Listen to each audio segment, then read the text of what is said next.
আজিৰে পৰা ৰাজ্যত শুভাৰম্ভ হ'ল নিযুত মইনা আঁচনি।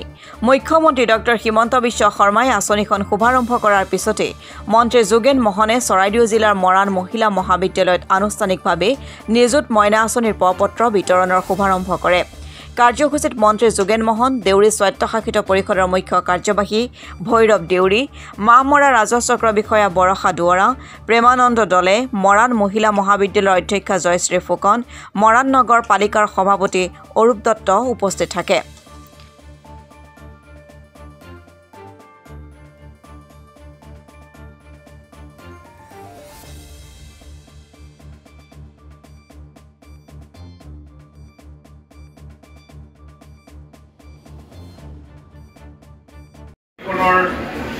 আজি এই উদ্বোধনী অনুষ্ঠানত উপস্থিত থকা আমাৰ চাৰ্কুল অফিচাৰ কিন্তু ছেকেণ্ড ইয়েৰ পোৱাসকলৰ মনৰ অলপ দুখ লাগিছে, নহয় জানো?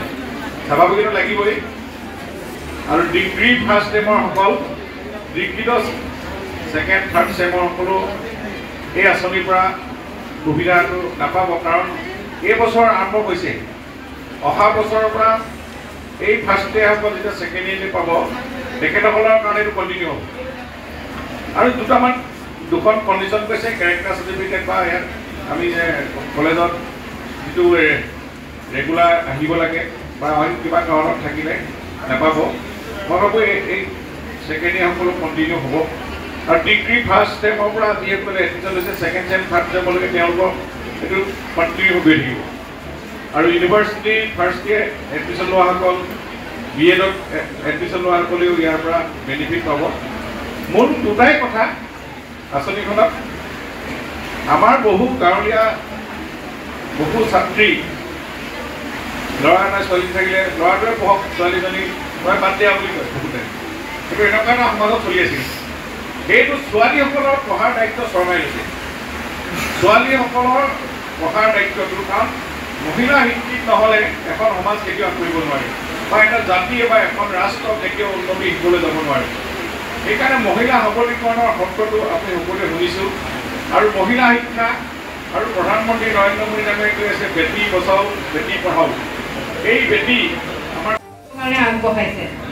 আৰু এটা কথা কওঁ, মই নিজে মহিলা হিচাপে এটা কথা ভাবোঁ যে মহিলাসকলে আইদাৰ ছ'চিয়েলি গুড বেকগ্ৰাউণ্ডৰ পৰা আহক বা ছ'চিয়েলি অলপ বেকৱাৰ্ড বেকগ্ৰাউণ্ডৰ পৰাই আহক, তেওঁলোকে পঢ়া শুনা বা আগবাঢ়ি যাবলৈ সমাজখনত এজন পুৰুষৰ সমানে থিয় দিবলৈ হয়তো আমাৰ ষ্ট্ৰাগলবোৰ অকণমান সুকীয়া।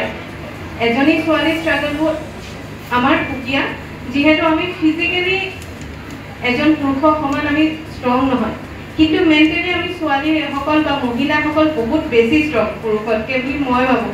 সেইটো মোৰ নিজৰ পাৰ্চনেল এটা ভিউ ৰাখিছোঁ। গতিকে ইমান এটা সুবিধা যিহেতু তোমালোকৰ আগত চৰকাৰে দাঙি ধৰিছে, গতিকে মই ভাবোঁ ছাত্ৰীসকলে তোমালোকে এই সুবিধাটো যাতে যিসকলে পোৱা সেইসকলে এইটো কেতিয়াও মিছ নকৰা, যাতে ভালকৈ ইয়াৰ উপযোগিতা তোমালোকে এইটো যাতে তোমালোকৰ জীৱনৰ এটা টাৰ্ণিং পইণ্ট হওক।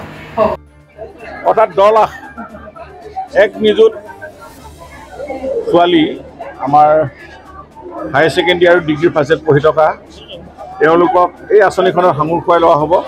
আজি মাননীয় মুখ্যমন্ত্ৰী মহোদয়ে 11 বজাত এই আঁচনিখন লাঞ্চ কৰিছে। আৰু আমি আজি আনুষ্ঠানিকভাৱে মৰাণ মহিলা মহাবিদ্যালয়ে আমি আনুষ্ঠানিকভাৱে এই ফৰ্ম বিতৰণ কৰিছোঁ। আমাৰ ইয়াত 555গৰাকী ছাত্ৰীয়ে 50গৰাকী ছাত্ৰীয়ে বেনিফিট হ'ব হায়াৰ ছেকেণ্ডেৰী ফাৰ্ষ্ট ইয়েৰ আৰু ডিগ্ৰী ফাৰ্ষ্ট ইয়েৰ। যিহেতু এখন ডিব্ৰুগড় ইউনিভাৰ্চিটিৰ এখন মহিলা শিক্ষাৰ এক অগ্ৰণী অনুষ্ঠান, এই অনুষ্ঠানটোৰ এক সুনামো আছে। আমি ভাবোঁ যে মহিলাক বাল্য বিবাহ ৰোধ আৰু তেওঁলোকক সবলীকৰণ, অৰ্থাৎ তেওঁলোকক শিক্ষিত কৰি তোলা আৰু দৰিদ্ৰতাৰ যাতে কোনো শিক্ষা গ্ৰহণত সমস্যা হ'ব নোৱাৰে, এই দিশেৰে এই আঁচনিখন মাননীয় মুখ্যমন্ত্ৰী মহোদয়ে অসম চৰকাৰৰ এখন অভিলাষী আঁচনি। আমি ভাবোঁ মহিলা শিক্ষা প্ৰসাৰ হওক, বিস্তাৰ হওক, তেওঁলোক শিক্ষিত হওক। আৰু সমাজখন যিহেতু আমি জানো এজন ছাত্ৰ শিক্ষিত হোৱা মানে এজন ব্যক্তি হোৱা, আৰু এগৰাকী মহিলা শিক্ষিত হোৱা মানে এখন সমাজ শিক্ষিত হোৱা।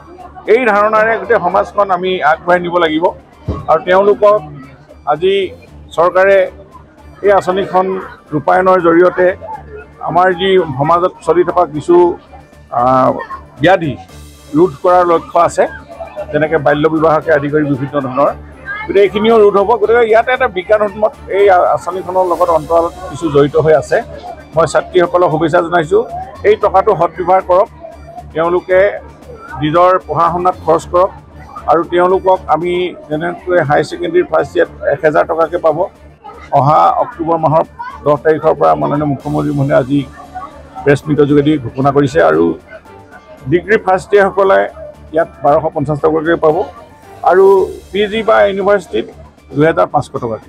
গতিকে ইয়াত BEdৰখিনিও সাঙুৰ খাব, আৰু কেইটামান ক্ৰাইটেৰিয়াও দিছে, কণ্টিনিউ হৈ থাকিব আঁচনিখন, কিন্তু যদি তেওঁলোকে ডিছকলেজিয়েট হয় বা কেৰেক্টাৰ চাৰ্টিফিকেটখন ভাল নহয় তেওঁলোকৰ, নেক্সট বছৰ ৰিনিউৱেলত সেই দুখন চাৰ্টিফিকেটৰ প্ৰয়োজন হ'ব, সেই দুখন শুদ্ধভাৱে দিলে তেওঁলোকে আঁচনিখন কণ্টিনিউ হৈ থাকিব। গতিকে এই আঁচনিখনে আমাক সুদূৰ প্ৰসাৰী শিক্ষা জগতলৈ এক আমূল পৰিৱৰ্তন আনিব বুলি মই আশা ৰাখিছোঁ।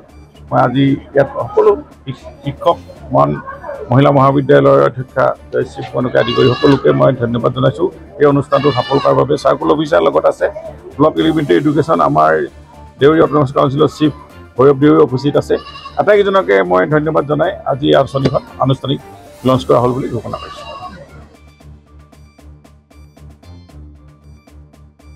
মৰাণৰ পৰা কমল কৰ্মকাৰৰ ৰিপৰ্ট, অসম টুডে।